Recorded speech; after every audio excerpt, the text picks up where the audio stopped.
Bienvenue dans Géopolitis. Il y a 15 ans à peine, le Venezuela était encore le pays le plus riche d'Amérique latine, assis sur des réserves de pétrole estimées plus importantes encore que celles de l'Arabie saoudite.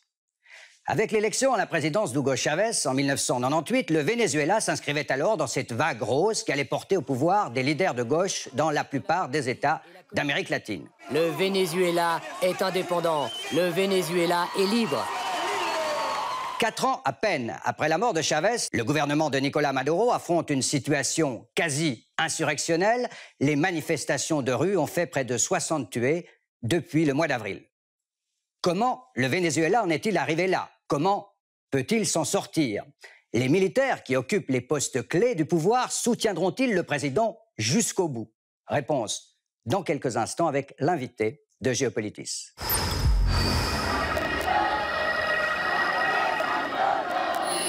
C'est un dieu adulé par une majorité de Vénézuéliens qu'on emporte vers sa tombe le 8 mars 2013. Hugo Chavez quitte la scène de la révolution bolivarienne. Grâce aux revenus de l'or noir, Chavez aura développé le pétrosocialisme, redistribuant des milliards sous la forme de programmes sociaux, écoles, soins gratuits en faveur du petit peuple et des habitants des bidonvilles. Ce sont ces gens-là qui pleurent la disparition de leur saint sauveur.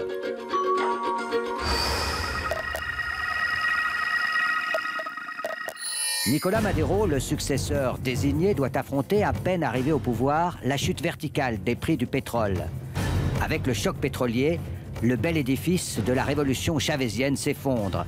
Les caisses de l'État se vident, l'inflation galope. Selon le Fonds monétaire international, elle pourrait atteindre 1600% cette année, un record du monde.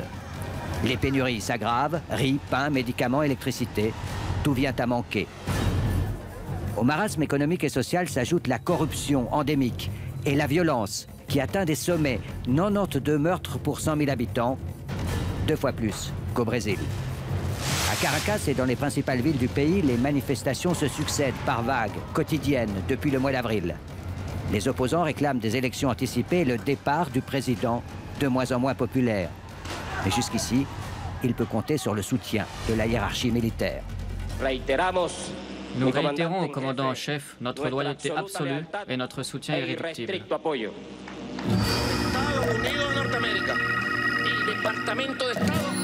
Le président Maduro multiplie les manœuvres politiques et de facto, il détient depuis le mois de mars les quasi pleins pouvoirs. Le Parlement, où l'opposition détenait une large majorité depuis les dernières élections, a été dessaisi de ses prérogatives au profit de la Cour suprême.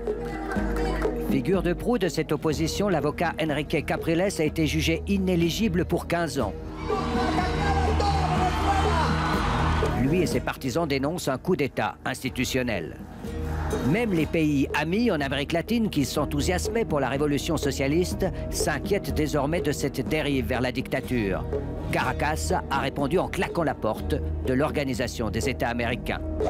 De plus en plus isolé, le régime s'enferme et 31 millions de Vénézuéliens voient leur pays sombrer dans le chaos. Bonjour Juan Flores. Bonjour. Vous êtes professeur à l'Université de Genève, département économie, histoire, société. On va décrypter avec vous cette crise au Venezuela, mais tout d'abord, je pense, pour comprendre, il faut retourner en arrière. En 98, Chavez est élu triomphalement avec le projet de transformer une société qui est restée profondément inégalitaire. Oui, effectivement, les problématiques de l'époque, c'est-à-dire problème d'inégalité, problème de pauvreté, et enfin, quelqu'un qui leur donne la voix politique pour bien prendre en compte ses besoins. Donc du coup, on commence pas forcément avec une rupture avec les régimes intérieurs, on commence à faire face à ces problèmes immédiats, et petit à petit, avec la transformation de restrictions institutionnelles, aussi avec l'augmentation des prix du pétrole, il commence à mettre en place une stratégie qui visait donc plus la complémentarité entre l'économie privée et puis l'économie publique, mais plutôt une présence de l'État beaucoup plus forte avec une augmentation des dépenses publiques qui pourrait donc éventuellement mettre en place une économie sociale, qu'est-ce qu'il a visé dans les dernières années qu'on a vu pendant son régime. Ouais, il met en place le socialisme du 21e siècle et il nationalise tout. Oui, Effectivement, donc au début, il avait une place pour le secteur privé qui était important. Il n'était pas contre les investissements étrangers, contre l'investissement privé, mais au fur et à mesure qu'il change, qu'il a moins de restrictions économiques, il commence à prendre la place de l'État comme État, en État producteur, en État consommateur et en État distributeur. Et à partir de là, donc on entre dans son régime complètement différent par rapport à ses débuts.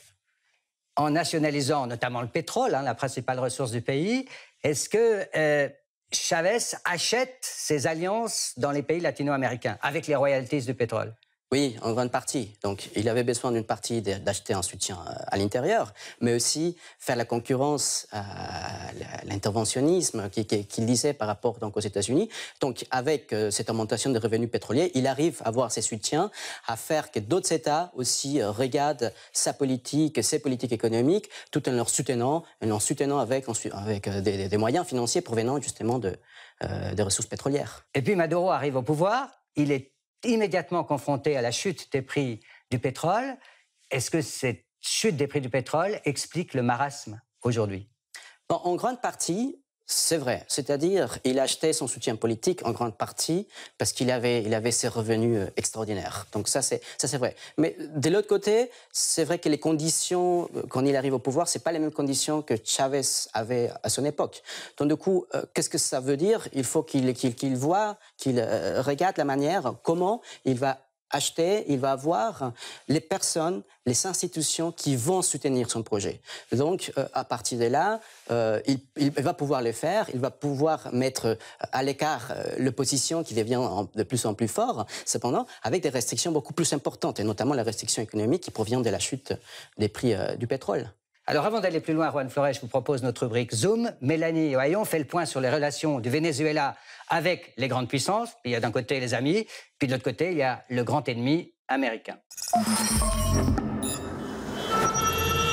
Des automobilistes furieux qui tentent d'accéder à leur précieux carburant. C'était à Caracas en mars dernier. Une scène surréaliste lorsqu'on sait que le Venezuela détient les réserves de pétrole les plus importantes au monde, estimées à 300 milliards de barils. Une manne formidable pour le pays, 95% de ses exportations, qui atteignaient encore plus de 93 milliards de dollars en 2012, mais qui ne représente plus que 35 milliards de dollars en 2015.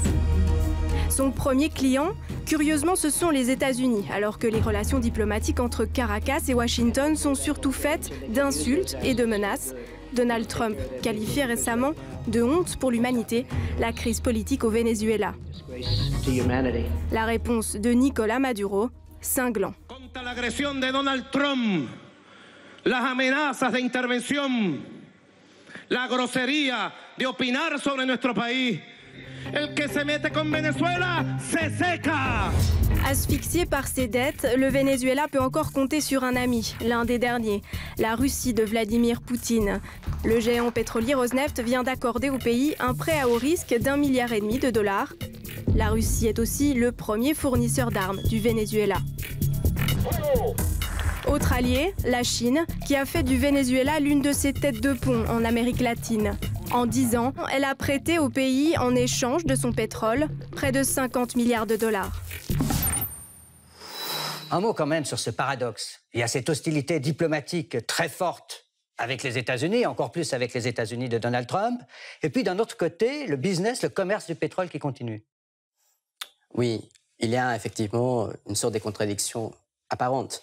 Mais je voudrais dire deux choses. La première chose, c'est qu'il y a quand même une asymétrie dans les besoins entre les deux pays. C'est-à-dire pour Venezuela, les États-Unis restent quand même les marchés les plus importants. 30% des exportations du pétrole vont aux États-Unis. Alors que pour les États-Unis, Venezuela, c'est un fournisseur de pétrole comme plusieurs d'autres. Ouais. Enfin, il y a le Canada, il y a le Mexique, il y en a plein. Donc du coup, il y a déjà une grande différence. Deuxièmement, c'est qu'il y a quand même une augmentation dans le nombre des sanctions individuelles qui sont posées envers le Venezuela. Donc, il y a certes un intérêt commun, c'est-à-dire ces marchés pétroliers, mais il y a quand même des tensions qui commencent à avoir une certaine influence qui pourrait éventuellement avoir un impact surtout sur le Venezuela. On a vu la diminution des revenus du pétrole. Est-ce que vous diriez aujourd'hui que le Venezuela s'en va vers la faillite? Bon, c'est déjà très compliqué. Donc, c'est-à-dire, tous les revenus qui sont aujourd'hui diminués, ils doivent aller donc pour financer les importations. Et on a vu, les importations, ça reste très, très important et ça reste en plus compliqué. Mais d'autre part, il y a aussi les services et la dette. Et les services et la dette, ils restent et ils deviennent de plus en plus difficiles de continuer à avoir donc, des bons rapports avec les créanciers. Donc, qui achète encore aujourd'hui de la dette vénézuélienne? Alors, il y a trois grands acteurs. Vous avez parlé de la Russie et de la Chine. Ouais. Mais il y a un troisième acteur privé, aujourd'hui, provenant des États-Unis, qui est Goldman Sachs. Oui, c'est tout récent. Donc, il y a quelques jours, Goldman Sachs annonce qu'ils ont acheté presque 3 milliards d'obligations de la compagnie pétrolière du Venezuela, donc PDVSA. Un prix évidemment très rentable pour la banque. Mais c'est quand même formidable. Goldman Sachs vient au secours de la révolution bolivarienne au Venezuela. Pourquoi? Pour quel motif? Qu'est-ce qu'ils espèrent? Est-ce qu'ils misent sur l'effondrement du régime ou... Une des raisons qui est annoncée, c'est qu'en fait, ils misent déjà sur un changement de régime. S'il y a ces changements de régime qui s'est produit, ce qu'on aurait, c'est une augmentation de la valeur de ces obligations et donc du coup des gains que la banque ferait qui seraient fabuleuses. Énorme. Exactement. Est-ce que vous pensez que la crise actuelle, le marasme, conduit inévitablement vers un renforcement de la dictature? Oui, certainement, parce que soit... il faut qu'il y ait plus de répression parce que les gens maintenant ont plus d'incitation justement à sortir dans les rues. D'autre part, ce qui est très clair, c'est que du point de vue du régime, c'est qu'il y a des gens, des militaires qui sont posés dans des postes clés de l'administration de Maduro. Donc du coup, c'est clair qu'il y a l'intérêt commun de plusieurs acteurs qui pourraient éventuellement nourrir et faire continuer les régimes. La question donc, à l'intérieur des militaires, c'est à quel point ces intérêts communs vont pouvoir permettre au régime de Maduro de continuer. Il n'y a pas le risque qu'il y ait une cassure entre la hiérarchie militaire et puis les soldats qui sont envoyés contre les émeutiers et qui sont des soldats qui subissent eux-mêmes la pénurie et les difficultés. Il n'y a pas ce risque-là? Si, exactement. Dans les crises, il y a toujours des gagnants et des perdants. Et la question, c'est alors à quel point les gagnants vont continuer à mener donc, ces régimes, cette répression qu'on observe là, et à quel point les perdants vont pouvoir continuer à résister sans qu'ils tentent d'avoir autre type d'éléments, qu'ils sortent dans la rue, qu'il y ait des rébellions au sein aussi des militaires. Ça, la crise économique va nous donner les réponses très prochainement. Alors, on va suivre cette situation, évidemment. Merci, Juan Flores, de nous avoir rejoints sur le plateau de Géopolitique. C'était un plaisir. Merci. Merci. Pour préparer cette émission, nous avons revu une édition du magazine Temps présent de la RTS, Un cyclone nommé Chavez, diffusé le 7 décembre 2006. Le leader de la révolution venait alors d'être réélu triomphalement. Nous avons lu aussi ce livre, Comprendre le Venezuela par Andrés Bansart. C'est un historien vénézuélien qui s'inscrit lui-même dans cette vague rose qui a considérablement marqué le paysage de l'Amérique latine, publié aux éditions Le Temps des Cerises en 2016.